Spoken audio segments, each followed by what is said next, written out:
नमस्कार। साहित्य कला संस्कृति की पहली ऑनलाइन वीडियो पत्रिका ताना बाना में आपका स्वागत है। मैं हूं मुकेश कुमार। दोस्तों, सन 2023 विदा ले रहा है और ये समय है इस वर्ष का लेखा जोखा लेने का। तो इस क्रम में हम आज बात करेंगे कथा साहित्य की। हालांकि इतना कुछ लिखा जा रहा है कि उस सब को समेटना बहुत ही मुश्किल काम है, लगभग असंभव है। किसी लेखक आलोचक आलोचक के लिए ये असंभव है कि वो सब कुछ पढ़े और उस पर नज़र रखे और उसका विचार विश्लेषण भी कर सके। मगर फिर भी हम ये देखने की कोशिश करेंगे कि इस साल कौन-सी कहानियाँ चर्चा में रहीं, किन कथा संग्रहों ने हमारा ध्यान खींचा और कौन से उपन्यासों ने नई ज़मीन तोड़ी। साल भर के कथा साहित्य के इस लेखा-जोखा के लिए हमारे साथ जुड़ चुके हैं महत्वपूर्ण आलोचक और संपादक रोहिणी अग्रवाल जी और प्रभात रंजन थोड़ी देर में जुड़ेंगे। हमारे साथ राकेश बिहारी जुड़ चुके हैं। आप दोनों का कार्यक्रम में बहुत-बहुत स्वागत है। चर्चा शुरू करने से पहले मैं दर्शकों को एक सफाई दे दूं कि कृपया इस कार्यक्रम में जिन भी पुस्तकों की, जिन रचनाकारों की चर्चा होगी, वो अंतिम नहीं है। हो सकता है कुछ छूट जाए, तो उसको दिल पर न लें। शुरू करते हैं। रोहिणी जी, इस साल की कहानियां सबसे पहले लेते हैं। हमने इसको 3 खंडों में बाँटा है। सबसे पहले कहानियों की चर्चा हो जाए, फिर कहानी संग्रह की और फिर अंत में उपन्यासों का ज़िक्र हो। तो कौन-सी कहानियां उल्लेखनीय रहीं इस वर्ष? बहुत सी आपने शुरू में जो बात कही, मैं उसको एंडोर्स करते हुए ये कहूँगी कि बहुत सी सीमाएँ हो जाती हैं हमारी। बहुत से प्रकाशन समूह हैं, प्रकाशन गृह हैं, बहुत सी पत्रिकाएँ हैं, इतना कुछ छप रहा है और समय सीमा और दबाव बहुत ज़्यादा होते हैं। तो इस वर्ष मैंने उपन्यास ज़्यादा पढ़े, कहानियाँ कम पढ़ी, लेकिन फिर भी मुझे 2-3 कहानी संग्रह काफ़ी अच्छे लगे। जैसे सबसे पहले प्रियदर्शन का एक संग्रह आया था, सहेलियां और अन्य कहानियां, और एक किंशुक गुप्ता का वो कल्चर को लेकर यह दिल है कि चोर दरवाजा, और जी। 2 महिला रचनाकारों के कहानी संग्रह मुझे बहुत उल्लेखनीय लगे। एक विजयश्री तनवीर का गांठ और अन्य कहानियां, और एक कविता का कहानी संग्रह माईरी। मैं सबसे पहले माईरी से बात करूंगी। यह एक थीम को केंद्र में रखकर रची गई कहानियां हैं, जो उनके समय समय पर उन्होंने कहानियां लिखी हैं, उसका एक संकलन कह सकते हैं। और उसमें माँ और बेटी के संबंध के बहाने पूरी पितृसत्ता के दबावों को, पूरे पारिवारिक और सामाजिक रिश्तों के संजाल को उन्होंने एक नई पीढ़ी की परिवर्तनशील और संवेदनशील आंख से देखा है।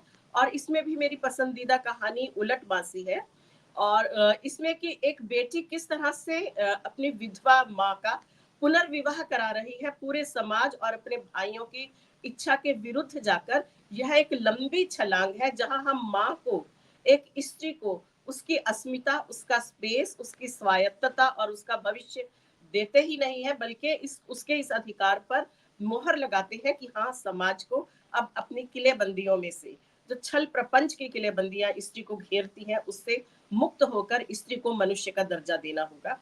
तो मैं मायरी की तमाम कहानियों के लिए कविता के इस संग्रह को बहुत पसंद करती हूँ। फिर विजयश्री तनवीर का संग्रह गांठ और अन्य कहानियां। इस समय असल में स्त्री विमर्श को एक नई आंख से देखने की एक बहुत चलन हो गया है, जिसमें मैं 2 कहानियों का उल्लेख करना चाहूंगी। दोनों ही कहानियां हंस में छपी थी, और मुझे अब लग रहा है कि नाम स्लिप हो गए। एक तो ट्विंकल रक्षिता की कहानी, उसे हंस पुरस्कार भी मिला था, पहले आई थी, और ट्विंकल रक्षिता की एक कहानी वर्तमान साहित्य के महाविशेषांक में भी आई थी। खामोशी की चट्टान पर गिरती है नींद, कुछ इस तरह से उस कहानी का नाम था। तो उसमें स्त्री को 21वीं सदी की स्त्री, यानी ये यंगस्टर्स लड़कियां जो लिख रही हैं, ये आज एक टेंडेंसी आ गई है कि विमर्श की दौड़ में आगे चल रहे हैं, और एक उच्छृंखल स्त्री, स्वायत्त स्त्री के नाम पर जिस तरह से एक स्त्री उच्छृंखलता का पाठ रचा जा रहा है, उससे लग रहा है कि समाज कहाँ जा रहा है। विचार और दिशा, इन दोनों का लोप हो रहा है। अपने आप को विक्टिमाइज करना, पुरुष को गालियां निकालना, और फिर उसके बाद अपने अधिकारों की दुहाई मचाना, यह एटलीस्ट स्त्री विमर्श नहीं है। इस समय जब हम कहानियों को पढ़ते हैं, स्त्री विमर्श की धमक में हमें यह भी देखना है कि हमारी अपेक्षाओं के साथ समाज में समन्वयात्मकता का और पुरुष की अस्मिता का भी कितना ख्याल रखा जा रहा है। स्त्री अस्मिता का मतलब यह नहीं है कि पुरुष की अस्मिता को रौंदते हुए उसी तरह चले जैसे परंपरा में पुरुष स्त्री की अस्मिता को रौंद कर उसे अपना एक ऑब्जेक्ट बना रहा है। तो एक इस कहानी में और दूसरी नवाजिश अंसारी की कहानी, उसका नाम भी मैं बिल्कुल भूल गई हूँ, शायद राकेश मेरी कुछ इसमें मदद करें। तो ये मैं कहानियों का चर्चा इसलिए ये करना चाहती हूँ कि ये टीन एजर्स और 20-30 वर्ष की आयु की स्त्रियां जब ये लिख रही हैं तो एक अलार्मिंग सिग्नल हमारे सामने आता है कि सशक्तिकरण के नाम पर, स्त्री मुक्ति और मनुष्य अस्मिता के नाम पर हम कहीं प्रतिगामी दौड़ में तो नहीं फंस रहे। मुझे सबसे अच्छी कहानियां इसमें प्रियदर्शन की कहानियां, सहेलियां और अन्य कहानियां इसलिए अच्छी लगी कि प्रियदर्शन एक स्त्री के मन को पढ़ने वाली बात कर रहे हैं, क्योंकि बहुत सी कहानियां स्त्रियों के भीतर के अंधेरों को टटोलना, स्त्रियों के समाज में एक बंधुत्व बहनापे के भाव को सुदृढ़ करना और फिर पुरुष के साथ, परिवार के साथ संबंधों की पुनर्पड़ताल करना, यह उनके भीतर के एक संवेदनात्मक मनुष्य को सामने लाता है। और बहुत जरूरत है कि हमें एक संवेदनशील पुरुष रचनाकार चाहिए। और इस दृष्टि से राकेश को देखकर ही मुझे इनकी बहुत महत्वपूर्ण जो इन्होंने पुस्तक संपादित की है, पुनर्सृजन में रेणु, उसका मुझे याद आ रही है और उसको रेखांकित करना चाहूंगी कि यह कहानी रेणु की कहानियों का, चर्चित 6 कहानियों का इसमें पुनर्सृजन किया गया है। उसी थीम को लेकर एक लेखक कैसे ट्रीट कर रहा है उस थीम को, और निश्चित रूप से चाहे लाल पान की बेगम कहानी हो, पंचलैट हो, ठेस हो या तीसरी कसम कहानी हो, इन सब कहानियों में या रसप्रिया हो, स्त्री पात्र ही महत्वपूर्ण रहे हैं, केंद्र में रहे हैं और स्त्री की समस्याओं और उसके तलघर को ही रेणु ने इन कहानियों में उकेरा है। ये कहानियां आगे आज की पीढ़ी इन कहानियों के माध्यम से स्त्री पुरुष के संबंध संसार को कैसे पुनर्रचित करती है, इस संग्रह में मैं 2 कहानियों का विशेष उल्लेख करना चाहूंगी। राकेश की कहानी का सिर्फ मैं मेंशन करूंगी क्योंकि राकेश सामने बैठे हैं और उन्हें बधाई भी दूंगी। उनकी रेणु की कहानी संवदिया पर मैसेंजर कहानी बहुत अच्छे ढंग से उन्होंने उस स्त्री पात्र को यहाँ जीवित किया है। और मैं विशेष बात जो सामने प्रस्तुत नहीं है, शिवेंद्र की कहानी, लाल पान की बेगम का क्वीन ऑफ हार्ट, किस तरह से शिवेंद्र, मुझे अभी जब मैं प्रियदर्शन की बात कर रही थी तो जैसे प्रियदर्शन से भी एक लंबी ऊंचाई लेते हुए शिवेंद्र इस समय सबसे ज्यादा स्त्री संवेदी कथाकार के रूप में उभरे। इस कहानी में भी और इससे पहले भी जो उनकी कहानी आई है, और खास तौर पर उनका जो उपन्यास आया था 1919 में 2019 में, चंचला चोर, तो उसमें जो फैंटेसी है, जो स्त्री के भीतर के अंधेरों को थाह लगाने की जो उनमें एक क्षमता है, और उन अंधेरों को बुनने वाली तमाम शास्त्रीय व्यवस्थाओं की जो वो धीमे से खबर लेते हैं, तंज के साथ, किस्से कहानियों के साथ, वो सारे का सारा क्रिएटिविटी अपने उत्कर्ष के साथ हमें इस कहानी में दिखाई पड़ती है। और मुझे सबसे खूबसूरत बात ये लगी कि हम दशानन का वर्णन तो करते हैं, रावण के 10 सिर और उन सिरों को फूंक देते हैं उसको बुराई का प्रतीक मानकर। यहाँ मानो उन्होंने उस दशानन का स्त्री रूप लिया है कि एक स्त्री मिसेस पटेल, उसके 9 चेहरे और हैं, वो टोटल 10 चेहरे हो जाते हैं, लेकिन वो 10 चेहरे उसके भीतर की 10 मनोवृत्तियों को इंगित कर रहे हैं। उनमें इच्छाएं हैं, भय है, कुंठाएं हैं, वर्जनाएं हैं, सपने हैं, ये सब मिलकर संयुक्त एक स्त्री बनते हैं। तो वो अपने पति की 9 सौतों के साथ नहीं रह रही है, उसके भीतर के ये रूप है। और किस तरह से शिवेंद्र एक स्त्री के भीतर उतरकर उसके सपनों, उसके कुहासों और उसकी जिजीविषा को और पुरुष से उसकी अपेक्षाओं को बहुत ही मानवीय संदर्भों में उकेरते हैं। और मुझे लगता है कि आज की जो युवा स्त्री पीढ़ी रचना कर रही है, उसे शिवेंद्र जैसे ही एक विचारशील, संवेदनाशील, संभावनाशील रूप को ग्रहण करना चाहिए। मैं इन दिनों क्योंकि मैंने बहुत ज्यादा स्त्री कहानियों को नहीं पढ़ा है, तो मुझे ये लग रहा है कि विजयश्री जैसे, विजयश्री तनवीर या प्रकृति कर गेती या रश्मि शर्मा,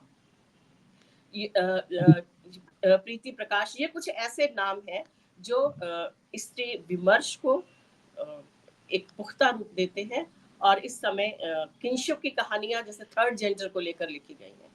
ये वो कल्चर, एक जेंडर डिस्क्रिमिनेशन के साथ एक तीसरा जेंडर, वह पुख्तगी से अपने होने की पहचान साहित्य के जरिए, कहानियों के जरिए बना रहा है। और मुझे इस बात को कहने में खुशी हो रही है कि चित्रा मुद्गल का जो उपन्यास आया था नाला सोपारा, उसमें जो थर्ड जेंडर को जिस रूप में, जिस भावनात्मक रूप में और जिस भावोच्छ्वास के साथ उसे रचा गया है, उसका प्रतिलोम रचते हुए किंशुक इसको मनुष्यता को, मनुष्य अस्मिता को, थर्ड जेंडर की मनुष्य अस्मिता को और उनके बहुत ही कई आयामी व्यक्तित्व को सामने लाते हैं।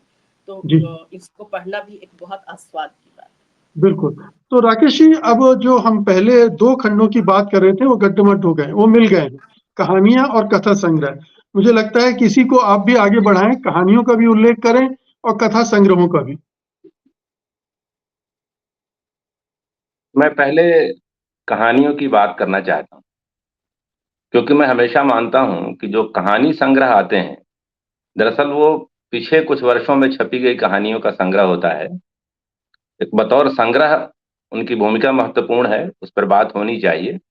लेकिन जब हम किसी खास वर्ष के कहानियों की बात कर रहे हैं, तो मैं पहले उन कहानियों का थोड़ा सा जिक्र करूं जो इस वर्ष पत्र पत्रिकाओं में छपी। जी। रोहिणी जी ने विश्लेषण के टूल का सहारा लिया, मैं थोड़ा सर्वेक्षण के उपकरण से बात करूंगा। इस वर्ष जो कहानियां आई हैं पत्र पत्रिकाओं के माध्यम से, मोटे तौर पर देखें तो जितनी पत्रिकाएं छप रही हैं, पत्रिकाओं के विशेषांक आ रहे हैं, कई कई वार्षिकियां आ रही हैं, तो मुझे लगता है कम से कम 500 कहानियां तो हर वर्ष नहीं छपती ही छपती। अब उन 500 कहानियों में आपने बहुत सही कहा कि किसी एक व्यक्ति के लिए उन सारी कहानियों का पढ़ पाना और उसका विश्लेषण कर पाना लगभग असंभव है। हाँ, हमारी पढ़त में जो कहानियां आई है, हम उस सीमा में रहकर अपनी बात कुछ कहना चाहते हैं। इस वर्ष जो कहानीकार आए हैं, उसमें एक बहुत दिलचस्प यह है कि एक साथ 4 कथा पीढ़ियां कहानियां लिख रही। जो साठोत्तरी पीढ़ी थी, यानी लगभग 7वें दशक के आसपास जो पीढ़ी आई थी, उसके भी कुछ बहुत महत्वपूर्ण कथाकार, जिनको हमने पिछले कुछ वर्षों में यह मान लिया था कि अब उन लोगों ने लिखना बंद कर दिया है, उस पीढ़ी के कई कथाकार आश्चर्यजनक रूप से पिछले कुछ वर्षों में, खासकर जो साल बीत रहा है, उनकी लगातार कहानियां आई। इसमें चंद्रकिशोर जायसवाल, नासिरा शर्मा, ममता कालिया, प्रियंवद और अभी वर्ष के जाते जाते जो इसके बाद की पीढ़ी है, एक पीढ़ी तो ये मैंने कहा, फिर 8वें दशक में जो कहानीकारों की पीढ़ी आई थी, उस पीढ़ी के भी कई कथाकार अभी लगातार सक्रिय हैं, जिसमें मनोज रूपड़ा, आनंद हर्षुल, प्रियंवद, नवीन कुमार नैथानी और अभी जैसा मैंने कहा कि साल को जाते जाते उदय प्रकाश की भी नई कहानी आई। और एक ऐसी कहानी स्वतंत्रता सेनानी, जो पिछले कुछ वर्षों में जो 2-1 कहानी आई थी, उससे एक खास तरह की निराशा भी हमारे भीतर उत्पन्न हुई थी। कई लोगों को लगा था कि अब ये कमजोर कहानियां हैं। एक बार फिर से ऐसा लगता है कि उदय प्रकाश ने स्वतंत्रता सेनानी कहानी में अपनी पुरानी लय को हासिल किया है। इस वर्ष जो कई विशेषांक आए, एक विशेषांक एक वार्षिक पत्रिका का तो मैंने भी संपादन किया, पुस्तकनामा, उसमें भी बहुत सारी कहानियां थी। उसके बाद अभी अभी कहानी केंद्रित ही इंडिया टुडे का विशेषांक आया है, उनकी वार्षिकी आई है। बीच में ममता कालिया जी के संपादन में वर्तमान साहित्य का एक अंक आया। आज की जनधारा नाम की एक पत्रिका है जिसकी वार्षिकी आ रही है। प्रभात खबर ने वार्षिकी निकाली है, जनसत्ता ने वार्षिकी निकाली है, और लगातार जो मासिक और अनियतकालीन साहित्यिक पत्रिकाएं हैं, उनके अंक में तो आ ही रहे हैं। तो मोटे तौर पर जो कहानियां मुझे पसंद आई है, उसमें मैं मुख्य रूप से नवीन कुमार नैथानी की कहानी लैंडस्लाइड का नाम लेना चाहता हूं। अभी पिछले दिनों वो कहानी कथादेश में आई। किस तरह से पहाड़ों में जो लैंडस्लाइड की स्थिति होती है, बड़ी दिलचस्प है कि मोटे ऊपर से एक प्रेम कहानी दिखती है, लेकिन कहीं से जो प्रेम के प्रचलित दृश्य हैं, वो कहानी में आपको नहीं दिखेंगे। कहानी का शीर्षक लैंडस्लाइड है, लेकिन लैंडस्लाइड का कोई फिजिकल दृश्य कहानी में नहीं दिखेगा। लेकिन प्रेम की संवेदना और लैंडस्लाइड की त्रासदी, उन दोनों को बहुत सूक्ष्मता से कहानी आपके सामने रखती है, एक कलात्मक संवेदना के साथ। उसी अंक में सीमा आजाद की एक बहुत अच्छी कहानी आई। कहानी का नाम अगर मैं बताऊं तो वह है मॉर्निंग वॉक। दो अधेड़ व्यक्तियों के बीच, एक स्त्री और पुरुष, अमूमन ऐसी बहुत सारी कहानियां लिखी गई उनके संबंधों को लेके, जो कई बार प्रेम वगैरह की तरफ चली जाती हैं, लेकिन उससे अलग एक वरिष्ठ नागरिक की तरह उन दोनों को देखते हुए और उन दोनों के अंतर संबंधों को, एक दूसरे के प्रति उनके सरोकारों को जिस बारीकी से वह कहानी रखती है, मुझे बहुत महत्वपूर्ण लगा। इंडिया टुडे की साहित्य वार्षिकी में 2-3 कहानियां मुझे, हालांकि सारी कहानियां मैंने अभी पढ़ी नहीं है, जो कहानियां मैं पढ़ पाया उसमें जो 2-3 और महत्वपूर्ण कहानियां मुझे लगी, उसमें चंद्रकिशोर जायसवाल की कहानी आत्महंता, कुणाल सिंह की कहानी रोगन जोश और शुभम नेगी की कहानी टिफिन के माले। ये 3 कहानियां मुझे महत्वपूर्ण लगी हैं। मैं जब कह रहा था कि हमारे समय 4 पीढ़ी के कहानीकार एक साथ चल रहे हैं, तो जो तीसरी पीढ़ी जिसका हिस्सा मैं हूं, जो 90 दशक के बाद में आखिरी समय में आई थी और 2000 की शुरुआत में जिसने अपनी एक पहचान प्राप्त की, उसके भी कई कहानीकारों के बारे में यह लगने लगा था कि शायद अब उन्होंने लिखना बंद कर दिया है। लेकिन कुणाल की जो कहानी रोगन जोश है, जिसमें बहुत दिलचस्प तरीके से पहली बार मुझे लगा कि हमारे समय के हिंदी कहानी में किसी ने कथा भूमि को दक्षिण की तरफ का रुख किया है। वहां दक्षिण की कथा भूमि है, और अमूमन जिस तरह से सास और बहू का स्टीरियोटाइप हम कहानियों में देखते रहे हैं, यहाँ एक बहू और ससुर के संबंधों के बीच की बात है, और इतने खूबसूरत तरीके से वो कहानी चलती है, जो कई जो रूढ़ियां हैं उसको तोड़ती हुई आगे बढ़ती। वैसे ही हमारे पुस्तकनामा में जो कुछ महत्वपूर्ण कहानियां मुझे लगी थी, कहानियां तो सब मैंने ही छापी थी, लेकिन जो कहानियां मुझे याद रह गई हैं, उसमें आशुतोष की कहानी और नदी बोलती थी, राकेश दुबे की कहानी नजर आ गई गुइयां, निधि अग्रवाल की कहानी पूछ पर पंख, कुंदन यादव की कहानी ये टैको का होता है बे, रश्मि शर्मा की कहानी फटा पोस्टर। ये कहानियां मुझे इसलिए महत्वपूर्ण लगती हैं कि ये अपने समय के जो सरोकार हैं, अमूमन ऐसा कहा जाता रहा पीछे कि स्त्रियों की जो कहानियां हैं वह सिर्फ स्त्री संवेदना और स्त्री से जुड़े हुए जो मुद्दे हैं उसी के इर्द गिर्द लिखी बुनी जाती हैं। हालांकि यह कोई छोटी बात नहीं थी, कई बार इसे परिसीमित करके इस तरह से कहा जाता है, लेकिन जो कहानीकारों की एक नई पीढ़ी जो हमारे सामने आई है पिछले 7-8 वर्षों के बीच, इनमें जो स्त्री कहानीकार आई हैं, वो किस तरह से जो स्त्री मुद्दों से अलग, जो व्यापक स्तर पर पूरे समाज का मुद्दा है, जैसे विकास का मुद्दा ही क्यों ना हो, विकास की राजनीति का मुद्दा क्यों ना हो, उसके लेकर कई सारी महत्वपूर्ण कहानियां लिखी जा रही, जिसमें अभी प्रीति प्रकाश का नाम लिया रोहिणी जी ने, वो एक बहुत महत्वपूर्ण कथाकार की तरह हमारे सामने आई। पिछले दिनों हंस में उनकी एक कहानी आई रामलीला के जोकर, बहुत महत्वपूर्ण कहानी है। कैसे स्त्री संवेदना और साथ में पूरी व्यवस्था, जो प्रशासन की व्यवस्था है, उसको किस सूक्ष्मता के साथ और बड़े मारक अंदाज में हमारे सामने कहानी रखती है। और वैसी कहानी नहीं है ये कहानियां जहां पे स्त्रियां आपको पुरानी स्त्रियों की तरह रोती बिसूरती नजर आए। ये अपने पैरों पर खड़ी, अपनी मेधा से अपनी जगह बनाती हुई पूरे समाज के लिए सोचती, अपना कदम आगे बढ़ाती स्त्रियां हैं। वैसे ही जी। जो कुछ और कहानियां मुझे महत्वपूर्ण लगी, उसमें शिवेंद्र की कहानी लत, इस वर्ष की शुरुआत में ही वो कहानी मुझे लगता है वनमाली में छपी थी।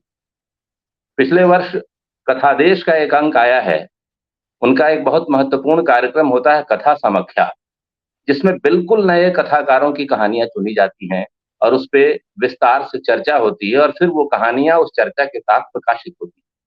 तो पिछले वर्ष जो आयोजन हुआ था वो कहानियां इस वर्ष छपी हैं, और बहुत खूबसूरत है कि वो सारी कहानियां स्त्रियों की कहानियां हैं। उसमें उजमा कलाम और उषा दशोरा जैसी कहानीकार लगातार कहानियां लिख रही हैं। जी। और हमारे समय में हमने ये देखा था कि हम अल्पसंख्यक कथाकारों की, खासकर मुस्लिम कथाकारों की बात करते हैं, लेकिन उनकी संख्या बहुत थोड़ी होती है।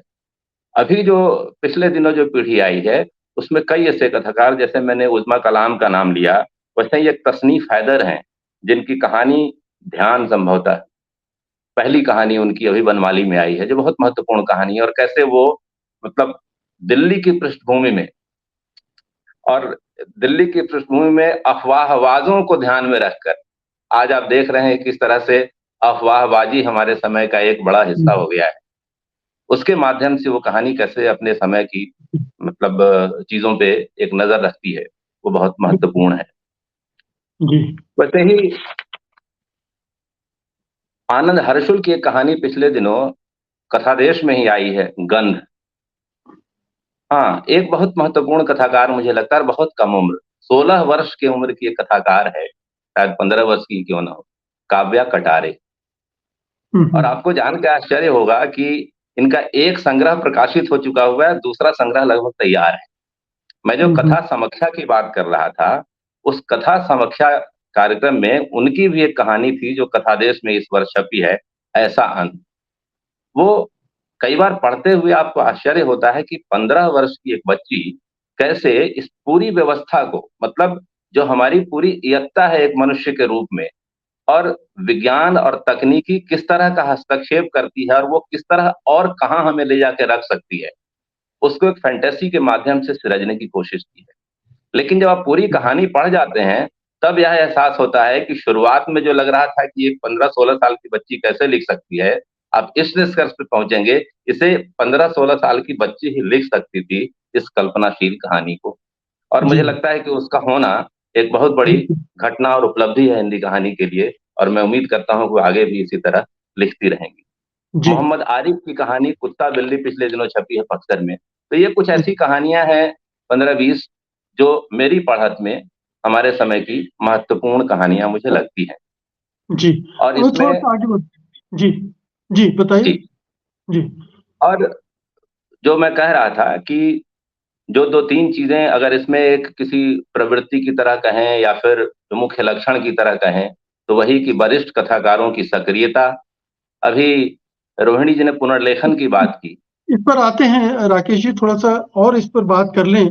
मैं रोहिणी जी जी, से ये भी निवेदन करूंगा कि ये तो जो स्त्री विमर्श का विस्तार है कथा साहित्य में, वो हमें दिखने को आ रहा है इस पूरे लेखन में। दलित साहित्य में क्या रचा गया, कुछ उसका भी अगर जिक्र हो तो अच्छा रहेगा। दलित आदिवासी क्या लिख रहे हैं, अल्पसंख्यकों की में से कुछ राकेश जी ने नाम लिए, अगर आप और कुछ नाम जोड़ना चाहें तो। मैंने कहानियां दरअसल बहुत कम पढ़ी, और अल्पसंख्यकों में नाजिश अंसारी की कहानी की बात की, और वो उनकी पहली कहानी थी और वो पुरस्कृत भी हुई। और मैं अपनी एक सीमा बता सकती हूँ कि वही कहानियां मेरे दिमाग में स्टिक करती है जो उद्वेलन करती है।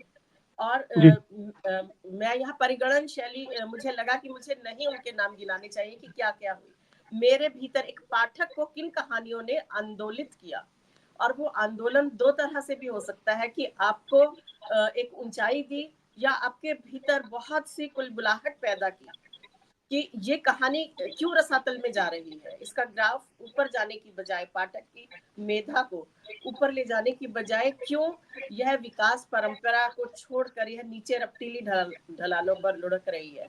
तो इस ढंग से मैं कुछ कहानियों को मैंने पढ़ा है। और जैसे काव्या कटारे की कहानी की बात की, या जमुना बीनी, अगर आदिवासी की हम बात करें तो जी वर्तमान साहित्य का जो ममता कालिया जी ने महाविशेषांक संपादित किया था, उसमें जमुना बीनी की कहानी पढ़ी, और जमुना बीनी की कई कहानियां कई पत्रिकाओं में हमें अलग अलग मिलती हैं। लेकिन मैं यहाँ ये कहूंगी कि जैसे वंदना टेचे की कहानियों में या जसिंता केरकट्टा की कहानियों में एक आदिवासी स्त्री की एक अलग अस्मिता दिखाई पड़ रही है। वो संघर्ष कर रही है, उसमें जिजीविषा है। और फुटबॉल खेलती हुई लड़कियां जो साड़ी पहनकर फुटबॉल खेल रही हैं, जसिंता केरकट्टा की कहानियों में ये एक बिंब स्त्री जो दे रही है, जो दिमाग पर, दिलो दिमाग पर छा जाता है। जैसे कात्यायनी की हॉकी खेलती लड़कियां कविताओं की कविता में है। तो इस तरह की कहानियां जमुना बीनी के पास मुझे वो प्रखरता और वो एक विजन दिखाई नहीं पड़ा। वो बहुत ही सपाट लहजे में तथ्यों के सहारे चुनी गई एक छोटी सी कह सकते हैं कि एक मड़ैया रही है।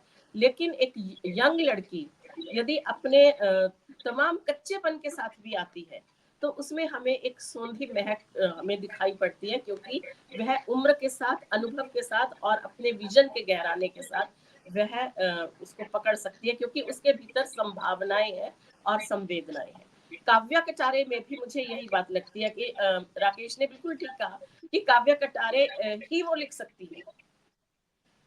जिस तरह की वो कल्पना की उड़ान भर रहे हैं, तो एक छोटी सी दूरी की तरफ एक ये जो नई पीढ़ी है ये देख रही है। बहुत छोटा सा उसका परव्यू है, लेकिन उसमें एक ताजगी भरी हुई है कि चार लोगों के काव्या कटारे की उस कहानी का नाम मैं वर्तमान साहित्य में जो छपी है उसका मैं शीर्षक भूल रही हूँ। उस कहानी में 4 स्कूल +2 के स्टूडेंट्स हैं और वो स्कूल गोइंग बच्चे हैं और 2 लड़कियां 2 लड़के। और उसमें जेंडर रोल रिवर्सल है। सबसे अच्छी बात जो हम चाहते हैं कि हमारी सोसाइटी में ये जो जेंडर एक सोशल प्रोडक्ट है, बाय प्रोडक्ट है और लिंग निरपेक्ष होना चाहिए। लिंग निरपेक्षता, अलैंगिक समाज की संरचना होनी चाहिए। तो वहाँ काव्या कटारे उस विजन को जी रही हैं। सबसे बड़ी बात यह है। और वहाँ जो लड़कियां हैं, एक लड़की बॉक्सर है और एक लड़की बहुत बड़ी फुटबॉलर है और वो अपनी फुटबॉल को किक लगाती है तो हॉस्टल की 3री मंजिल की खिड़की तक जाकर फुटबॉल को लगता है कि आसमान कहीं मुझे पकड़ ना ले, तो वो नीचे आती है। व्यंग और भाषा की कलात्मकता और ताजगी निश्चित रूप से इन लड़कियों के पास, जो यंग जनरेशन है इसके पास बहुत ज्यादा है। और किस तरह से लड़कियों को कमजोर मानने की जो पुरुष ग्रंथि है कोच में कि लड़कियां फुटबॉल ज्यादा अच्छा नहीं खेल सकती, अच्छी किक नहीं लगा सकती, लड़कियां बॉक्सर नहीं हो सकती, लड़कियां गाली नहीं दे सकती। तो इन तमाम टैबूज को तोड़कर लड़कियां एक मर्दानी लड़की के रूप में उभर रही हैं। लेकिन ये अपने आप में मुझे ये शब्द गलत लग रहा है। सिर्फ स्थिति को स्पष्ट करने के लिए मैं ये मर्दानी लड़की बोल रही हूँ। एक ऐसी लड़की जो लिंग निरपेक्ष है और एक मनुष्य के भीतर जो गुण होने चाहिए, जो उसकी हॉबीज हैं, जो विशेषताएं हैं, उन्हें प्रस्फुटित करके संवर्धित करने का मौका मिलना चाहिए। वे इन स्त्रियों के पास हैं। ठीक उसी तरह से उनके क्लास का एक लड़का वो भरतनाट्यम जैसे शास्त्रीय नृत्य करता है और टीचर ये कहती है कि लड़की होती तो तुम्हारी नृत्य में, शास्त्रीय नृत्य की प्रस्तुति हो सकती थी, लेकिन लड़के ये सब करते हुए अच्छे नहीं लगते, तुम्हें तो वेस्टर्न डांस करना चाहिए। रोल मॉडल लड़कियों के लिए भी, लड़कों के लिए भी। इसी तरह से एक लड़का बहुत अच्छा शेफ है तो मजाक उड़ाया जाता है उसका कि ये शेफ क्या जनाना रोल है। तो यह कहानी बहुत आगे बढ़कर जनाना और मर्दाना इन दोनों के वर्गीकरण को तोड़ती है और उसी हिसाब से लिंग को ध्वस्त करके लिंग की संरचना को ध्वस्त करती है और युवा लड़के लड़कियों के मन में, युवा होते लड़के लड़कियों के मन में एक लिंग निरपेक्ष समाज और लिंग निरपेक्ष मनुष्य अस्मिता को वो प्रस्फुटित करती है। तो उस दृष्टि से ये कहानी मुझे मेरे याद रहने वाली मुझे कहानी लगी है। और एक और कहानी की मैं बात करना चाहूंगी, एक संग्रह की ही बल्कि मैं, या इसी साल में वो कहानियां भी छपी हैं। एक ज्ञानचंद बागड़ी का एक संग्रह आया है, बातन के ठाठ। आज हम कस्बाई मानसिकता की बात करते हैं, महानगरीय परिवेश की बात करते हैं, वेस्टर्न कल्चर की बात होती है। इस सारे ग्लैमर में, विकास के इस सारे ग्लैमर में जो चीज अछूती छूट गई है या जिसे हमने जानबूझकर हाशिए पर पटक दिया है, वह है ग्राम्य संस्कृति, कबीलाई संस्कृति और छोटे छोटे कबीलों के बीच में रंजिशें, या उन कबीलों के स्त्री विरोधी स्वरूप के बीच में स्त्रियों का एक ऊंची उठान लेकर अपने व्यक्तित्व को प्रस्फुटित करना। तो बातन के ठाठ कहानी संग्रह, ये सारी कहानियां राजस्थान के धुर स्त्री विरोधी, धुर प्रतिगामी माहौल, दक्षिणपंथी माहौल में और एक बैकवर्ड, एक बहुत पिछड़े हुए ग्रामीण समाज की, ग्रामीण अंचल की कबीलों की कहानियां हैं, जिसका एक सिरा दक्षिणी हरियाणा में भी लगता है। तो वहां किस तरह से सामंती मानसिकता दबंगई के साथ तालाबों को पाट रही है, और तालाबों को पाटने का मतलब है कि वह भूमि पर अधिक अवैध कब्जा लेना चाह रही है, लेकिन उस अवैध कब्जे के साथ कितनी संस्कृति नष्ट हो रही है, कितने पीर बाबा नष्ट हो रहे हैं, कितने छोटे छोटे लोकल देवी देवता जिनको हर त्योहार याद किया जाता है वो नष्ट हो रहे हैं, कितनी प्राकृतिक संपदा नष्ट हो रही है, मनुष्य और मनुष्यतर प्राणियों के बीच में, परिंदों के साथ, पक्षियों और जानवरों के साथ संबंध खत्म हो रहे हैं, वो इनकी इन कहानियों में दिखाई पड़ता है। ठीक इसी तरह से जैसे भाट चारण की प्रथा समाप्त हो गई है, और लेकिन भाट चारण, वो जो भाट है उसका कोई बेटा नहीं है, और बिरादरी कहती है कि बेटा नहीं है तो अब तुम्हें ये अपने भतीजों को या किसी और को यह सत्ता हस्तांतरित करनी होगी। लेकिन वह अपनी पत्नी, अनपढ़ पत्नी को भाट होने के तमाम गुर सिखाता है, कैसे रिकॉर्डिंग की जाती है, किस तरह से आपको जो अगर दक्षिणा में ऊंट, हाथी, घोड़े मिले हैं, कितने मिले हैं, कितनी अशर्फियां मिली हैं, कितना रुपया मिला है, उसे दर्ज करना है, क्या क्या खाने को दिया गया है, कितनी जमीन दान की गई है, वो तमाम प्रशस्ति के साथ भाट को दी जाने वाली दक्षिणा का भी उल्लेख करना है। तो ये पूरा का पूरा किस तरह से वो स्त्रियां इस परंपरा को आगे लेकर जा रही है। और मुझे याद आया कि 19वीं या 20वीं शताब्दी के प्रारंभिक दशकों में या 19वीं शताब्दी के अंत में महाराष्ट्र में किस तरह से एक नाई की मृत्यु हो जाने के बाद उसकी पत्नी तमाम प्रतिकूलताओं के बावजूद हजामत बनाना सीखती है और गांव के जमींदार से कहती है कि मुझे मौका दो, और उसका विरोध होता है, लेकिन धीरे धीरे अपने कार्य कुशलता के कारण, ज्यादा अपने वो अपने बाल काटने की ज्यादा कुशलता के कारण वो धीरे धीरे अपनी जगह बनाती है, और पुरुषोचित समाज में उसका एक स्त्री बार्बर के रूप में स्वागत होता है। तो मुझे लगता है कि इन कहानियों में इन सब चीजों को तलाशना और अपनी जड़ों से जुड़ने की, संस्कृति के नष्ट होने पर जो प्रश्नाकुलता है, वह बातन के ठाठ जैसी कहानियों को बहुत महत्वपूर्ण बनाती है। और इसे मैं हास्य के, ये बागड़ी जी हास्य के रचनाकार नहीं है, लेकिन जिस थीम को उठाया है उस थीम को मैं निश्चित रूप से हाशिए पर फेंक दिए गई ग्रामीण अस्मिता और आंचलिक संस्कृति के को पुनः केंद्र में लाने की एक बहुत बड़ी कवायद के रूप में देखूं। जी, राकेश जी, मैं चाहूंगा कि एक तो ये कि अगर दलित और आदिवासी और अल्पसंख्यक समाज के कुछ कहानीकार या कहानियों का उल्लेख करना चाहें तो आप वो भी करें। और मैं उसके साथ साथ ये भी चाहता हूँ कि जो मौजूदा सामाजिक राजनीतिक परिदृश्य है जिसमें धर्मांधता और सांप्रदायिकता का बोलबाला हुआ है, अगर उससे जुड़ा कुछ नया रचा गया है इस वर्ष में, क्योंकि वो सबसे ज्यादा मेरे ख्याल से रचनाकारों को उद्वेलित कर रहा है इस समय, उसका जिक्र करें, फिर हम उपन्यासों पर आते हैं। अनम्यूट कर लीजिए। आपने जो दलित और आदिवासी कथाकारों के बारे में सवाल पूछा है, पिछले वर्ष जिन दलित कहानीकारों की कहानियां मैंने पढ़ी, या एक से ज्यादा बार जो मुझे अलग अलग पत्रिकाओं में दिखे, उनमें टेकचंद का नाम मैं लेना चाहता हूं। साथ में एक लंबे अंतराल के बाद पिछले वर्ष अंजलि काजल की कहानियां आई हैं।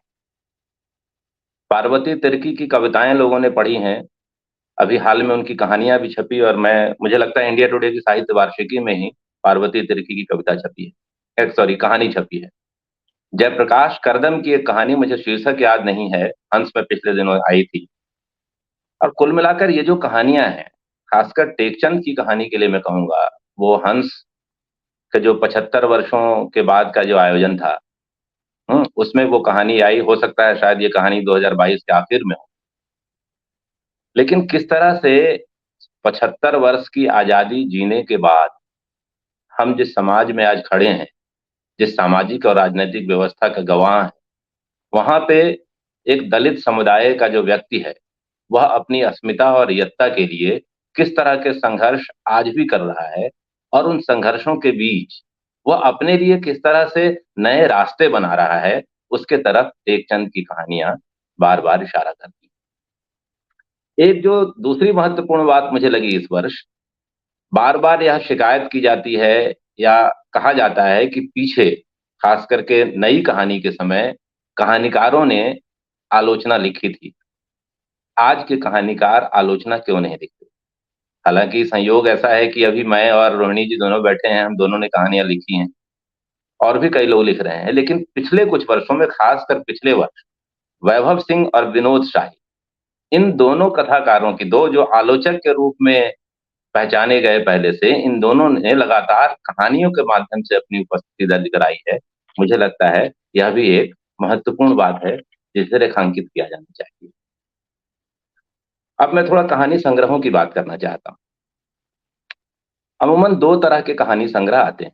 एक जो पहले किसी संग्रह में शामिल नहीं थे, पिछले कुछ वर्षों में लिखी गई, यानी नए कहानी संग्रह। और एक दूसरे कहानी संग्रह वो होते हैं जो प्रतिनिधि कहानियों की तरह आते हैं। कई बार प्रतिनिधि कहानी शीर्षक से, या जैसे अभी रोहिणी जी ने जिक्र किया माई री का, कि किसी खास तरह के संकलन। तो दोनों तरह के कुछ महत्वपूर्ण संकलन इस वर्ष आए हैं। पिछले वर्ष, मतलब इस वर्ष की शुरुआत में एक संग्रह आया था देवी प्रसाद मिश्र का, मनुष्य होने के संस्मरण। यह संग्रह इसलिए महत्वपूर्ण था कि कहानी की जो संरचना है उस पर एक नई बहस इस संग्रह के बहाने शुरू हो सकती थी, लेकिन नहीं हो पाई।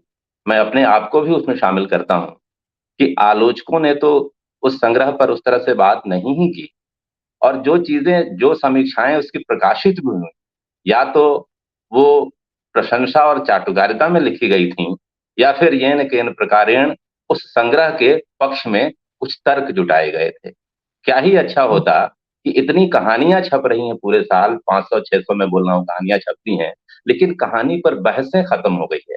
वह संग्रह उस बहस को जिंदा कर सकता था।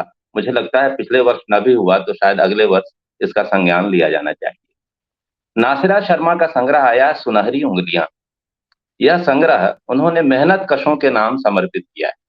और दिलचस्प यह है कि ये तमाम कहानियां, जो नासिरा जी की कहानियां पुरानी कहानियां नहीं है, पिछले 2 वर्षों के भीतर लिखी गई कहानियां हैं। और इन कहानियों का अधिकांश जो हस्तशिल्पी हैं, जो कारीगर हैं, मजदूर हैं, उनके हुनर को लेकर, और लगभग अधिकांश कहानियों का जो नायक है, जो नरेटर है, जो मुख्य पात्र है, वो ऐसा ही कोई एक शिल्पी है, कोई कारीगर है, कोई हुनरमंद है। उसके जीवन को लेकर और उसके जीवन को हमारे समाज की, हमारे समय की विडंबनाओं से जोड़कर बहुत महत्वपूर्ण बात करती है वो कहानियां। अभी हम वैभव सिंह की बात कर रहे थे। आधार प्रकाशन ने पिछले वर्ष, यानी इसी वर्ष, जवा कुसुम नाम से उनका एक बहुत महत्वपूर्ण संग्रह छापा है। यहाँ एक और महत्वपूर्ण बात मैं कहना चाहता हूँ। महत्वपूर्ण इसलिए कि वो एक ट्रेंड की तरह मुझे दिखा कि पिछले दिनों कहानी संग्रहों में भूमिका का चलन खत्म हो गया था। पहले बिना भूमिका के कहानी संग्रह नहीं आते थे, लेकिन ये जो 3 संग्रहों का नाम मैंने आपको लिया, देवी जी, नासिरा जी और वैभव जी के संग्रहों का, इन तीनों संग्रह में, और साथ में मैं चौथा संग्रह जोड़ूं जो शायद हिंद युग से आया है, अभी चर्चा भी की रोहिणी जी ने, उस संग्रह का नाम दरअसल सिस्टर लिसा की रान पर रुकी हुई रात है। यह विजय श्री तनवीर का दूसरा संग्रह है। इन चारों संग्रहों में चारों लेखकों ने भूमिका लिखी है। जो उदय प्रकाश जी का कथा संग्रह है अंतिम नींबू, उसमें भी उन्होंने अंतिम नींबू इसी वर्ष आया। हाँ जी, हाँ, तो वही मैं कह रहा हूँ कि ये जो भूमिका की वापसी है कहानी संग्रहों में, उसे भी अंडरलाइन किया जाना चाहिए, क्योंकि ये भूमिकाएं निरर्थक नहीं है। इन भूमिकाओं के बहाने भी आप कहानी पर बहस, कहानी की प्रकृति पर बहस, कहानी के साथ साथ कहानीकारों की मंशा और उनकी राजनीति पे बहस देख सकते हैं, उसकी शुरुआत कर सकते हैं। इसके अलावा जो 2 संग्रह मुझे महत्वपूर्ण लगे, उसमें एक फरीद खान का संग्रह मास्टर शॉट और विमल चंद्र पांडे का संग्रह मारण मंत्र लगता है। मास्टर शॉट की जो कहानियां हैं, वह मीडिया और सिनेमा की जो दुनिया है, जो मुंबई से संचालित होती है, उस दुनिया के कई अनदेखे अनजाने पक्षों को वह संग्रह आपके सामने रखता है। वैसे ही जो विमल चंद्र पांडे का संग्रह मारण मंत्र है, वह बनारस पे बहुत सारी चीजें लिखी गई हैं, लेकिन कैसे बनारस की एक ऐसी संस्कृति जहां एक ऐसा युवक अमूमन जो आपको एक कहिए कि क्रांतिधर्मी दिखाई पड़ता है, लेकिन वो लंपट नहीं होता। वह तमाम अराजकताओं में जीता है, बावजूद उसके वह खल नहीं है, वह लंपट नहीं है। उसके मनोविज्ञान को, उसकी सामाजिक स्थिति को विमल चंद्र पांडे ने उस संग्रह में बहुत महत्वपूर्ण तरीके से रेखांकित किया है। जो मैं प्रतिनिधि संकलनों की बात कर रहा था, इसमें जो सबसे महत्वपूर्ण प्रतिनिधि संकलन मुझे मेरी दृष्टि में दिखाई पड़ता है, वह चंद्रकिशोर जायसवाल का संग्रह है, जिसे शिवमूर्ति जी ने संपादित किया है। चंद्रकिशोर जायसवाल बहुत महत्वपूर्ण कथाकार रहे हैं और चुपचाप अपनी जमीन पर बैठकर लिखने वाला एक ऐसा कथाकार जो कहीं किसी शोरोगुल का हिस्सा नहीं है।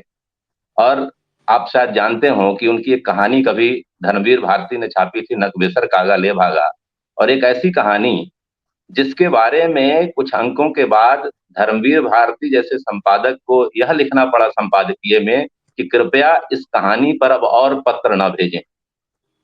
वैसा कथाकार कैसे हमारी स्मृतियों से इसलिए गायब हो जाता है क्योंकि वो खुद अपनी तरफ से अपना प्रचार नहीं कर सकता, लेकिन लगातार रचनारत है। तो जी। उनके उस प्रतिनिधि संकलन का आना बहुत एक महत्वपूर्ण घटना है इस कथा परिदृश्य की। मनोज इसके रूपड़ा साथ ही का भी एक प्रतिनिधि संकलन आया इस साल। वो मुझे लगता है कि पिछले, हाँ, प्रतिनिधि संग्रह मनोज रुपड़ा का भी आया है, उदय प्रकाश का भी आया है। लेकिन ये जी। वो कथाकार हैं जो लगातार अपनी कहानियों के माध्यम से हमारे बीच जगह बनाए रहते हैं। इसलिए मैंने कहा कि चंद्रकिशोर जायसवाल का जो प्रतिनिधि संग्रह है, वह मुझे ज्यादा महत्वपूर्ण और एक महत्वपूर्ण सिर्फ अपनी कहानियों के कारण नहीं, एक घटना की तरह मुझे दिखाई पड़ता है कि सबके लिए वह संग्रह सुलभ हो गया है, राजकमल ने सुलभ कराया है। तो ये राकेश जी, कुछ अब लोग हमें कहानी उपन्यासों पर आना पड़ेगा क्योंकि समय सीमित है। तो जी अब जी। हम उपन्यासों पर आएंगे और मैं अब रोहिणी जी से निवेदन करूंगा कि वो उपन्यासों के बारे, इस साल के खास उपन्यास उनको कौन देखने को मिले, उनके बारे में अपने विचार रखें। मैं जैसे राकेश ने कहा कि मैं विश्लेषण के हिसाब से बात कर रही हूँ, तो मैं उन्हीं उपन्यासों का जिक्र करूंगी जो मुझे बहुत मानीखेज लगे। इसमें आपने अभी कहा कि सांप्रदायिकता और धार्मिक धर्मांधता, तो मुझे ये लग रहा है कि इस समय अगर हमें समाज का एक नया सृजन करना है, समाज जो दक्षिणपंथी विचारधारा से बिल्कुल ग्रस्त समाज का पुनरुद्धार करने के लिए हमें सांस्कृतिक संरचनाओं का पुनर्मूल्यांकन, पुनर्पाठ करना ही होगा। और इस दृष्टि से मुझे लगा कि इस साल दो महत्वपूर्ण उपन्यास, और दोनों ही इंसिडेंटली स्त्री रचनाकारों के उपन्यास वो आए हैं।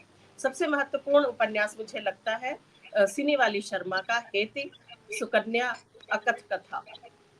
च्यवन ऋषि और उनकी पत्नी सुकन्या के संबंधों के माध्यम से यह उपन्यास हमारी पितृसत्तात्मक व्यवस्था के स्त्री द्वेषी स्वरूप को उद्घाटित करता है कि हम जिसे ऋषि कहते हैं, वह ऋषि तो ऋषि संत साधु आज हमारे यही राजनेताओं से भी बड़े, यही हमारे पूज्य बने हुए हैं, आदर्श बने हुए हैं।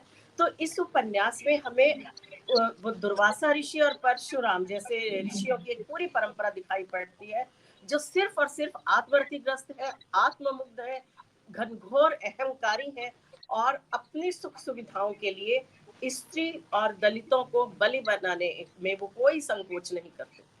लंपटता उनके व्यक्तित्व को सिरजती है। किस तरह से च्यवन ऋषि जो तपश्चर्या में लीन है इतने ज्यादा कि उनके शरीर पर चारों तरफ टीले बन गए हैं, सांप और जंतु उन पर रैन बसेरा लेते हैं, और उनकी आंखें जो मणि की तरह झलक रहे हैं, यानी उनका एक बहुत उदात्त रूप जो यहाँ रचा गया है हमारी माइथोलॉजी में, उसे ध्वस्त करते हुए सिनीवाली यहाँ कहती है कि कौतूहलवश उस 16 साल की राजकन्या सुकन्या ने जब उसके आंखों को देखने की कोशिश की कि ये मणियां क्या है, तो रुष्ट होकर, क्रुद्ध होकर और उसके रूप पर आसक्त होकर च्यवन ऋषि ने उसे जबरन अपनी पत्नी बनाया। और तब जब वह उसे अपनी पत्नी के रूप में लेकर जा रहा है, अकस्मात प्रत्येक पाठक की स्मृतियों में कौंधेगा कि किस तरह से अगस्त्य मुनि ने अपनी पालिता पुत्री लोपामुद्रा को, अपनी मानस पुत्री को लोपामुद्रा को गढ़ा, फिर उसका पालन पोषण करने के लिए राजा को दिया। जब उसका स्वयंवर होने लगा तो खुद उस पर अधिकार जताने आया और लोपामुद्रा को अगस्त्य ऋषि किस तरह से अपने साथ ले गए। ये दो कथाएं, एक पाठक के मन में प्रभाव से उत्पन्न कथा तुरंत चलती है और दूसरी जो इस उपन्यास में है, और फिर किस प्रकार अपनी काम वासनाओं, अपनी लंपटता, अपने घनघोर क्षुद्र अहम के कारण च्यवन ऋषि का व्यक्तित्व विघटित होता चलता है और वह राजकन्या जिसने जिंदगी की सच्चाइयों को देखा ही नहीं, जो संबंधों के उलझी हुई डोरियों को जानती ही नहीं, जिसे संश्लिष्टता और जटिलता का अर्थ ही नहीं पता, किस तरह से वो एक अपने आप को वो ग्रो करते हुए एक महत्वपूर्ण मनुष्य विचारक के रूप में उभरती है। मैं स्त्री विचारक नहीं कहूंगी, मनुष्य विचारक के रूप में अपने आप की थाह लेना, अपने साथ मनुष्येतर प्राणियों का एक संबंध कायम करना और एक नए समाज की रचना के लिए एक कदम उठाना, यह इस उपन्यास को पारंपरिक कथा से अलग करता है। और इसमें आप देखेंगे कि उर्वशी, दिनकर का जो महाकाव्य उर्वशी है, उर्वशी में भी उर्वशी और विक्रम की प्रेम कथा कहते हुए सुकन्या और च्यवन ऋषि की कथा भी कही गई। ये है। इसके अलावा में पितृसत्ता का पोषण करने की बजाय पितृसत्ता को ध्वस्त करते हुए मनुष्य सत्ता का एक नया पाठ यहाँ लिखा गया है। एक और महत्वपूर्ण उपन्यास अनामिका का है, तृणधरी ओट। यह एक तरह से वाल्मीकि की रामायण के समानांतर यह सीतायन है। सीता को केंद्र में रखकर जो सीता के साथ हुआ है, उसे एक संवेदनशील चिंतक स्त्री किस तरह से अपनी त्रासदी को, अपने शोषण को मनुष्य के कल्याण में कन्वर्ट करती है, और महर्षि वाल्मीकि वह किस प्रकार उसे अपना एक आश्रम बनाती है जहां जहां पनाह लेने के लिए सिर्फ शूर्पणखा ही नहीं आती, वहां रावण भी उसके अनुचर के रूप में आता है प्रायश्चित करते हुए। यह एक बहुत बड़ी कल्पना की उड़ान है कि जंगल के जो अन्य आश्रमवासी हैं, जो ऋषि मुनि हैं, जो पशु है, वो तो वहां त्राण लेने आते ही हैं, लेकिन उसका हरण करने वाला रावण भी प्रायश्चित स्वरूप वहां आकर जैसे अपनी खोई हुई मनुष्यता को पा लेना चाहता है। तो फैंटेसी निश्चित रूप से इन रचनाओं की एक बहुत बड़ी ताकत के रूप में आती है। एक और महत्वपूर्ण रचना भवभूति कथा है, महेश कटारे का उपन्यास। इसमें संस्कृत कवि, 8वीं शताब्दी के संस्कृत कवि भवभूति की कथा को लिया गया है। लेकिन मैं यहाँ ये कहना चाहूंगी कि पुनः मैं विश्लेषण पर आती हूँ कि भवभूति की कथा को रिक्रिएट करते हुए महेश कटारे कल्पना की वो सृजनात्मक उड़ान नहीं ले पाए जो अनामिका और सिनी वाली शर्मा अपने इन उपन्यासों में लेती हैं। या कुछ बरस पहले किरण सिंह जब एक उपन्यासिका शिलावाह लिखती हैं, अहल्या का क्या पुनरुद्धार जब कर रही हैं, तो वह एक बहुत बड़ी छलांग हमें दिखाई पड़ रही है। मुझे लग रहा है कि सांस्कृतिक दृष्टि से ये 3 उपन्यास बहुत ही महत्वपूर्ण है। एक चीज और मुझे इस समय के जो इस साल किताबें प्रकाशित हुई हैं, उसमें यह दिखा है कि असल में साहित्य क्या है। साहित्य भी तो सोशल प्रोडक्ट है ना, साहित्य भी तो समाज का दर्पण है। समाज में इतिहास को गड्ढमड्ढ किया जा रहा है। आज राजनीति इतिहास का एक नए सिरे से पुनर्लेखन कर रही है। तो अब यहाँ पर ऐतिहासिक चरित्रों को आधार बनाकर जीवनी परक उपन्यास भी बहुत महत्वपूर्ण लिखे गए हैं। जैसे सबसे पहले मैं नाम लूं, अलका सरावगी का उपन्यास आया है, सरला देवी चौधरानी और गांधी। इसका टाइटल में फिर कुछ गड़बड़ हो सकती है। और इन गांधी और सरला देवी चौधरानी जी, सरला देवी चौधरानी और गांधी जी दोनों के भीतर एक मिशन को लेकर जब साथ आए, धीरे धीरे कैसे एक प्रेम प्रस्फुटित हुआ। तो गांधी जी जो हमें एक राजनेता के तौर पर, एक चिंतक के तौर पर दिखाई पड़ते हैं, उनके भीतर प्रेम का एक स्नेही रूप, प्रेम पाने की आकांक्षा, प्रेम देने की चाहत, वह किस रूप से उन्हें सरला देवी चौधरानी के साथ खींच कर लाती है, और दोनों का प्रेम किस तरह से टकराते हुए आगे बढ़ता है, और क्रमशः गांधी जी के भीतर छुपा हुआ पितृसत्ताक स्वरूप उद्घाटित हो रहा है। यह उपन्यास परत दर परत इसे खोलता चलता है। तो इस दृष्टि से मुझे यह एक बहुत अच्छी रचना लगी। एक गरिमा श्रीवास्तव का उपन्यास आउश्विट्ज़, एक प्रेम कथा आया, लेकिन यह उपन्यास हॉलोकास्ट की पृष्ठभूमि पर प्रेम संबंधों को टटोलने की एक महत्वपूर्ण रचना है। लेकिन इसके बरक्स मैं नाम लेना चाहूंगी पिछले साल आए जयश्री राय का उपन्यास थोड़ी सी जमीन थोड़ा सा आसमान, वो भी हॉलोकास्ट के दुष्परिणामों से जड़ हो गए समाज की कथा कहता है। लेकिन वहां वह उस हॉलोकास्ट से ऊपर उठकर अपनी मनुष्यता को और अपनी जिजीविषा को और अपने उत्साह उल्लास को पाने का वह एक बड़ी यात्रा बन जाती है, जो गरिमा श्रीवास्तव के उपन्यास आउशविट्ज़ एक प्रेम कथा में नहीं आ पा रही है। जी, तो आगे बढ़ते हैं। जी जी, आप हाँ, बताएं। एक और उपन्यास की मैं बात करना चाहती हूँ। हालांकि उपन्यास क्योंकि मैंने बहुत ज्यादा पढ़े हैं, तो मैं सिर्फ अब एक ही उपन्यास की बात करूंगी। उषा प्रियमवदा, जो हमारी शुरू की पीढ़ी की है, नई कहानी के दौर की एक बहुत महत्वपूर्ण रचनाकार, 55 खंबे लाल दीवारें, रुकोगी नहीं राधिका। लेकिन उसके वो इस साल उनका एक उपन्यास आया है, पृथुल उपन्यास, मोटा उपन्यास है, अर्कदीप। और मैं उसका जिक्र इसलिए करना चाहूंगी कि उषा प्रियमवदा से मुझे ये उम्मीद थी कि अमेरिका में रह रही हैं अरसे से, और एक बहुत बड़ा एक्सपोजर हुआ है उनका, सामाजिक एक्सपोजर, और अमेरिका राजनीति का गढ़ है और विश्व राजनीति का गढ़ है। तो किस तरह से तमाम ग्लोबल प्रभावों को अख्तियार करते हुए वे एक नए समाज को गढ़ेंगी। मुझे उनकी हर रचना के साथ ये उम्मीद रहती है कि वो कल्चर, कैंसिल कल्चर, स्त्री पुरुष का रूप, नया बदलता रूप, राजनीति, युद्ध किस तरह से प्रभावित कर रहे हैं समाज को, वो सब उसमें आएंगे, आर्थिक नीतियां। लेकिन यह उपन्यास कहीं ऐसे लगता है कि 50 के दशक के रोमांटिक मानसिकता का लिखा गया उपन्यास है, जिसके समकक्ष हम गुनाहों का देवता को रख सकते। ओह जी, मुझे यह लगता है कि उपन्यास की यात्रा करते हुए सिर्फ नाम कृतियों की गुणवत्ता की जांच करना भी इस समय बहुत जरूरी है कि हम किसे अपना पाथेय बनाकर आगे साथ लेकर जाएं और किन रचनाओं को हम यहाँ छोड़ दें। उपन्यास पर बात करना मुझे अच्छा लगता है, तो समय होगा तो हम और आगे भी करेंगे बात। लेकिन राकेश जी, जिन उपन्यासों का जिक्र रोहिणी जी कर चुकी है, उनके अलावा, क्योंकि समय सीमित है और दर्शकों की भी एक सीमा होती है किसी कार्यक्रम को देखने की, तो मैं निवेदन करूंगा कि उनको छोड़कर और जो महत्वपूर्ण उपन्यास आपकी नजर में आए हैं उनका जिक्र करें। इस वर्ष जो उपन्यास आए उसमें जो पहले तो मैं ये सूत्र में कहना चाहूं कि आखिर वो क्या है। तो मुझे लगता है एक महत्वपूर्ण बात लगती है कि लगातार पिछले कुछ वर्षों में यह कहा गया कि कथा से गांव गायब हो रहे हैं। उपन्यासों में गांव की जबरदस्त वापसी हुई और कई उपन्यास लिखे गए, जिसमें जो अगर वर्ष के शुरू से ही देखें तो बैल की आंख संतोष दीक्षित का उपन्यास, रामनाथ शिवेंद्र का हरियल की लकड़ी, त्रिपुरारी शरण का माधोपुर का घर, विजय गौड़ का आलो कुठी, और वर्ष के अंत तक आते आते अगम बहे दरियाव की मोतिका।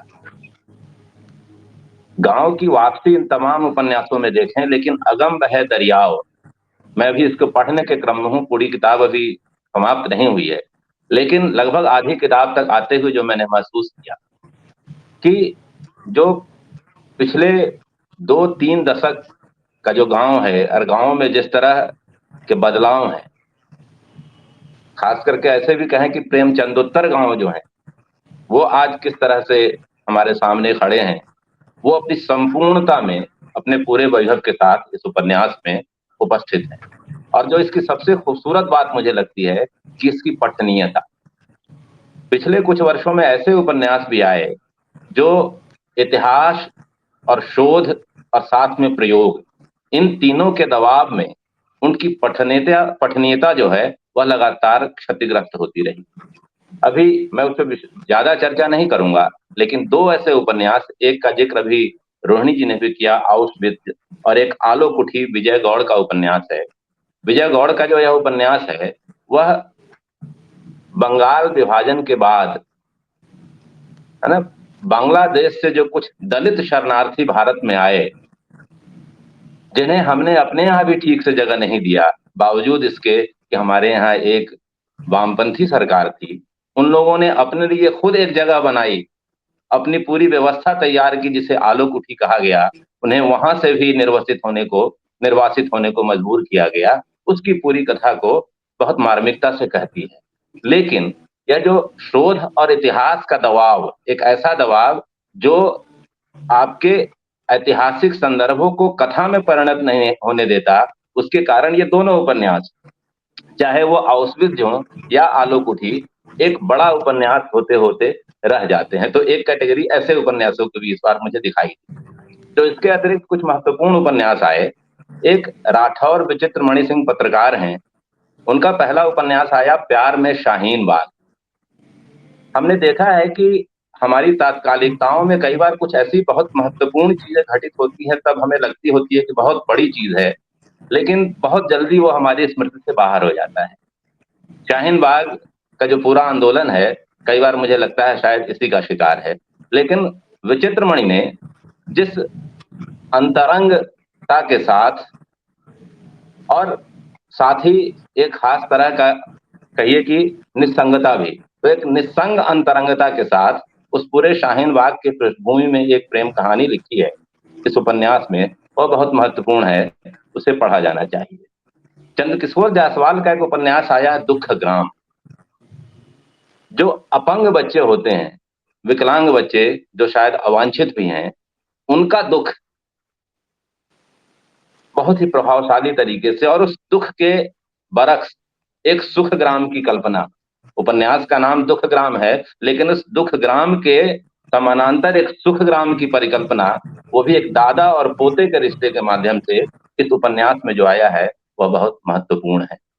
अभी मैं उसके विस्तार में नहीं जा रहा, गांधी और सरला देवी त्रिनेधर योट की, लेकिन इन दोनों उपन्यास जो है इस कारण मुझे महत्वपूर्ण लगते हैं, ये सिर्फ इतिहास पीछे की बात नहीं कहते, ये जो एक रिक्त पूर्ति का जो अभ्यास यहाँ पे है कि कुछ ऐसी चीजें जो छूट गई इतिहास में या छोड़ दी गई, उन्हें किस तरह से पुनर्लिखित करने का एक जो उपक्रम हो रहा है, वह दुख ग्राम, माफ कीजिएगा, गांधी और सरला देवी चौधरानी और त्रिनेधर योट जैसे उपन्यासों में इसे देखा जा सकता है।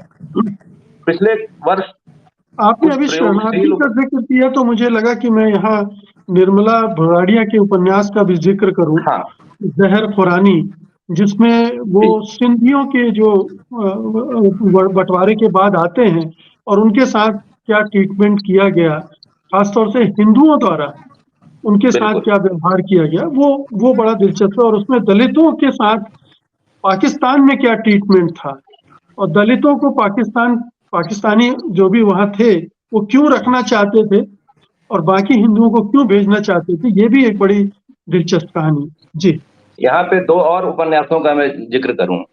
एक उपन्यास है शीला रोहेकर का उपन्यास पल्ली पार। अमूमन जो वर्ष के अंत में आने वाली किताबें होती है, वह एक दुर्भाग्य का शिकार होती है कि वो दोनों साल में कहीं चर्चा में जगह नहीं बना पाती। तो ये आई तो 2022 के आखिर के लगभग थी, मैंने इसे 2023 में पढ़ा है और इसकी चर्चा बहुत नहीं सुनी, इसलिए उसका उल्लेख करना चाहता हूं कि जो यहूदी समुदाय है उसकी चिंताओं को लेकर, उसकी अस्मिता और पहचान को लेकर शायद अकेली शीला रोहेकर हैं जो न सिर्फ उस समुदाय से आती हैं, बल्कि उस समुदाय की पहचान को लेकर जो संघर्ष है, उस छोटे से समुदाय का जो बड़ा संघर्ष, उसे अपने यहाँ रेखांकित करती हैं। और उस दृष्टि से यह पल्ली पार बहुत ही संवेदनशील और मार्मिक उपन्यास है। पिछले दिनों अभी जाते जाते वर्ष में एक अभी अरुणाचल का जिक्र आया था, जमुना बिनी का, वहां की एक और कथाकार हैं जोराम यालाम, उनका एक उपन्यास आया है अभी, मैं अगर नाम ठीक से याद कर पा रहा हूँ, जंगली फूल। यह भी एक बहुत महत्वपूर्ण उपन्यास है जिसमें आप उस अरुणाचल की संस्कृति को, वहां का जो पूरा लोक है, उसको एक फर्स्ट हैंड अनुभव की तरह उनके माध्यम से आप देख पाते हैं। वह भी मुझे एक महत्वपूर्ण उपन्यास की तरह सामने लगा। और मैं जो कह रहा था, कुछ प्रयोगधर्मी उपन्यास जो लिखे गए, उसमें दो उपन्यासों का जिक्र किया जाना चाहिए। एक अविनाश मिश्र का वर्षावास और कृष्ण कल्पित का जाली किताब। यह एक अलग तरह के बहस की भी मांग करती है दोनों किताबें कि प्रयोग के लिए हो या रचना के लिए। तो मैं इस पर कोई मूल्य निर्णय नहीं देना चाहता, दिया भी नहीं जा सकता, लेकिन यह मैं जरूर कहना चाहता हूं कि प्रयोग जो साहित्य में होते हैं उसको लेकर एक नई बहस आप इन दोनों उपन्यासों के माध्यम से कर सकते हैं।